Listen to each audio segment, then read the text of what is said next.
program is to admit to oneself that one is an addict.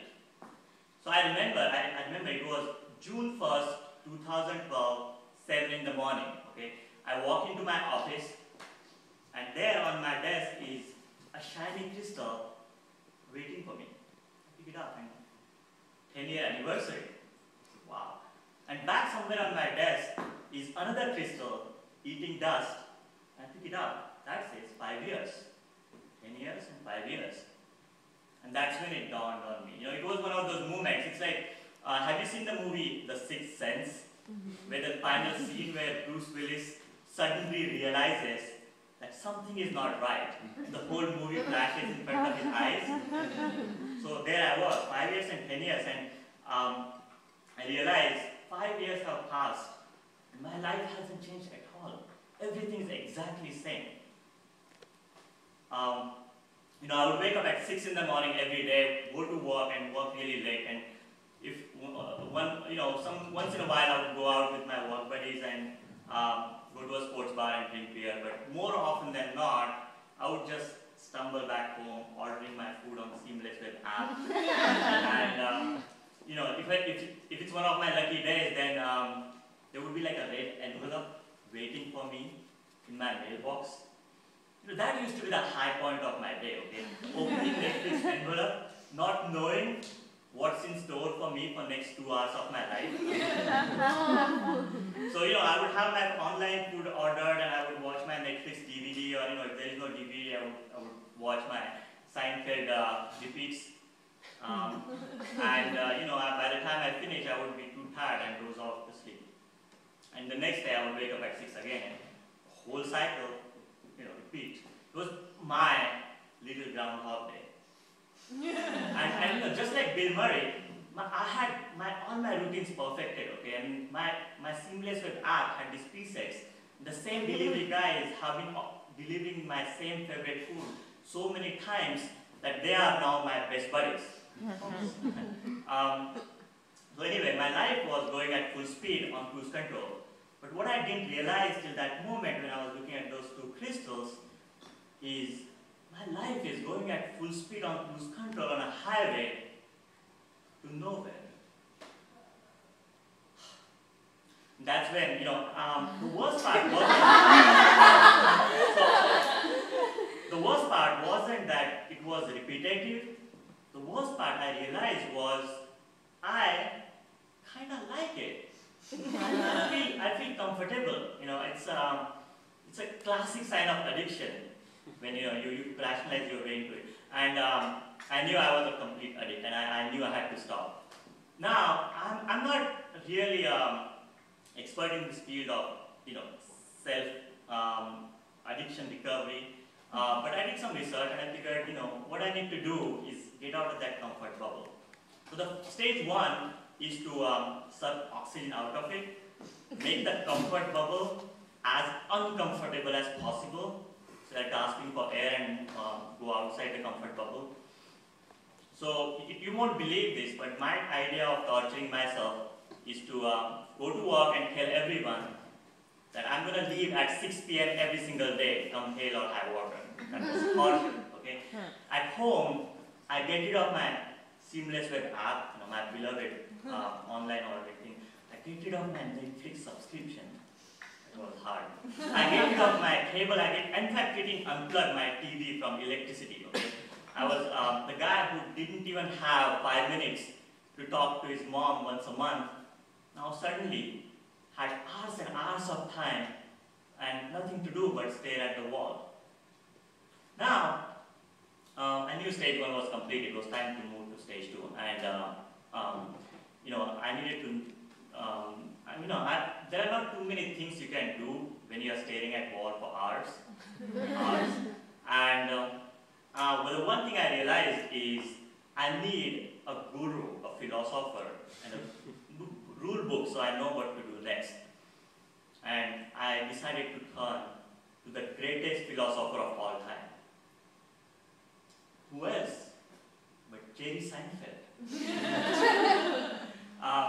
So there is this episode where Josh Costanza says he's sick and tired of his life, and nothing is working for him, and Seinfeld gives him an advice that, George, why don't you do the exact opposite of what George Costanza would do?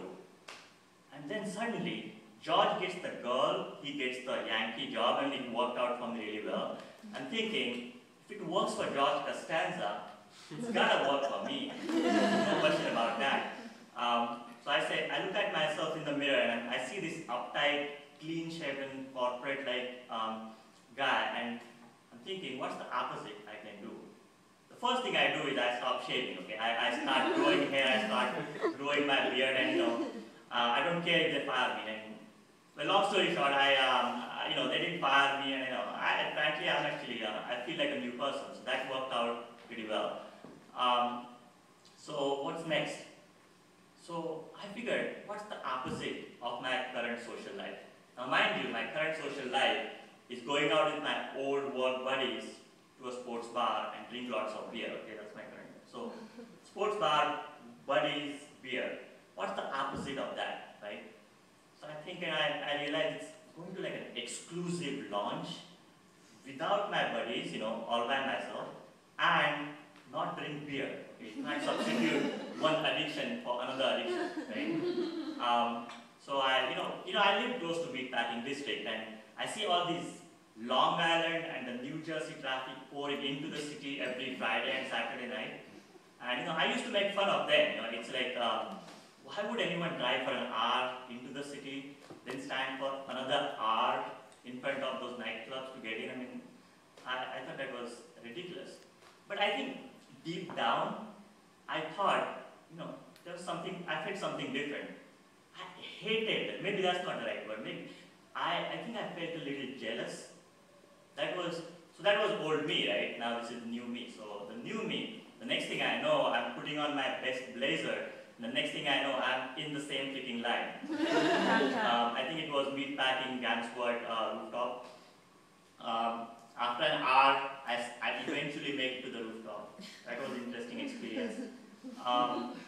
So there I was. So I see this really cute girl in $500 shoes and $120 hairdo and a super expensive dress, which God knows how expensive.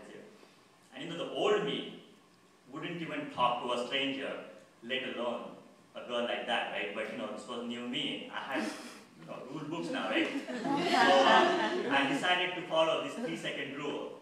Now, for those who don't know what that is, it's when a guy sees a girl he doesn't know, the first 3 seconds, the primitive part of the brain takes over, and the chemistry dictates the interaction. But after the 3rd second, the rational part, thinking brain comes in, and if you don't talk in first 3 seconds, you talk yourself out of it. But I knew that, so I figured, as soon as I see her, I just say hi and just start walking towards her. And then the first thing I say to her is, your friends shouldn't leave you alone like this. Strange men will come and talk to you. And she smiles and she says, I'm married. But now remember, I'm not processing anything. Right? So the only thing I notice is the smile. So I say, so are you saying the boyfriend spot is open? and she starts laughing, and then this big guy walking towards us, and she points to him and says, meet my husband. And by then the 3 seconds were over, and my thinking brain was wide awake, and danger, right?